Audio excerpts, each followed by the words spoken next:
Hello friends, welcome to Sathya சமையல். இன்றைக்கி நம்ம சத்யா சமையலில் ரொம்பவே சிம்பிளான முட்டை கிரேவி எப்படி பண்ணுறது அப்படின்னு பார்க்கலாம். பேச்சுலர்ஸ் கூட ரொம்ப ரொம்ப சுலபமாக பண்ணக்கூடிய ரெசிபி இதுங்க. ரொம்பவே டேஸ்ட்டாக இருக்கும்.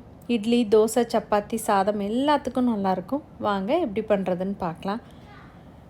நான் இன்றைக்கி முட்டை கிரேவி பண்ணுறதுக்கு 8 முட்டைகள் எடுத்துக்கிறேன்.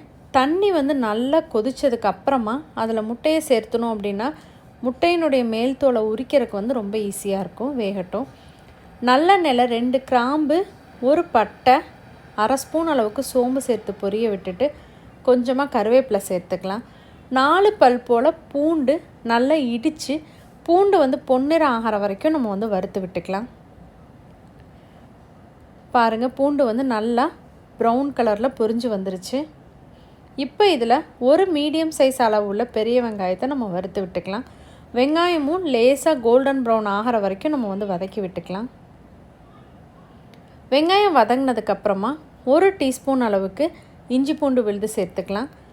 இஞ்சி பூண்டினுடைய பச்சை வாசனம் போகிற வரைக்கும் வதக்கி விட்டுட்டு மசாலா சேர்த்துக்கலாம். 1/4 ஸ்பூன் அளவுக்கு மஞ்சள் தூள், 1 டேபிள் ஸ்பூன் அளவுக்கு காஷ்மீரி மிளகாய் தூள், 1 டேபிள் ஸ்பூன் அளவுக்கு மல்லித்தூள், 1/2 டீஸ்பூன் அளவுக்கு கரம் மசாலா எல்லாமே லேசாக வதக்கிட்டு 1/4 கப்பு போல் தண்ணி சேர்த்து நல்லா கலந்து விட்டுட்டிங்க அப்படின்னா நல்லா கிரேவி பதத்துக்கு வரும் நம்ம சேர்த்துருக்க மசாலா பொடியே. இப்போ பாருங்கள் எந்த அளவுக்கு நமக்கு கிரேவி கிடச்சிருக்குன்னு. இந்த மாதிரி நல்லா எண்ணெய் தெளிஞ்சு பச்சை வாசனை நீங்கினதுக்கு அப்புறமா நம்ம இதில் தக்காளி சேர்த்துக்கலாம்.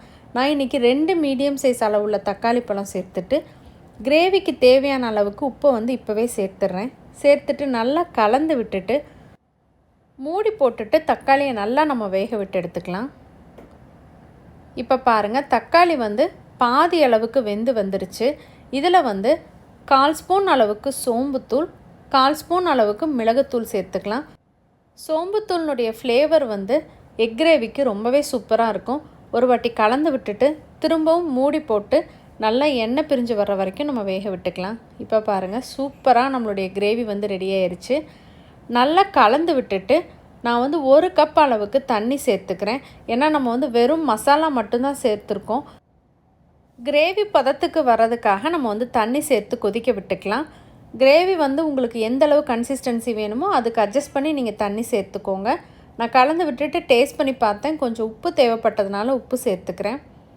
இப்போ பாருங்கள், தண்ணி நல்லா கொதிச்சிருச்சு. மசாலாவுடைய பச்சை வாசனை எல்லாமே சூப்பராக போயிடுச்சு.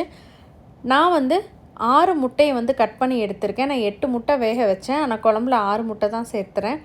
நடுவில் கீறி விட்டுருக்கேன். மசாலா உள்ளே இறங்குறக்காக 1/4 ஸ்பூன் அளவுக்கு மிளகுத்தூள் சேர்த்து நல்லா கலந்து விட்டுருங்க. ஒரு 5 நிமிஷம் கொதித்ததுக்கப்புறமா கொஞ்சமாக கொத்தமல்லி இலை, கருவேப்பிலை தூவி இறக்கிடலாம். ரொம்பவே டேஸ்டான இந்த முட்டை குழம்பு நீங்களும் உங்கள் வீட்டில் ட்ரை பண்ணி பாருங்கள். ரெசிபி உங்களுக்கு பிடிச்சிருந்தா மறக்காமல் உங்கள் ஃப்ரெண்ட்ஸ் எல்லாத்துக்கும் ஷேர் பண்ணுங்கள். லைக் பண்ணுங்கள், கமெண்ட் பண்ணுங்கள். நம்ம சேனலை சப்ஸ்கிரைப் பண்ணுங்கள். சுவையாக இருந்துட சுவைத்து பாருங்கள். தேங்க்யூ.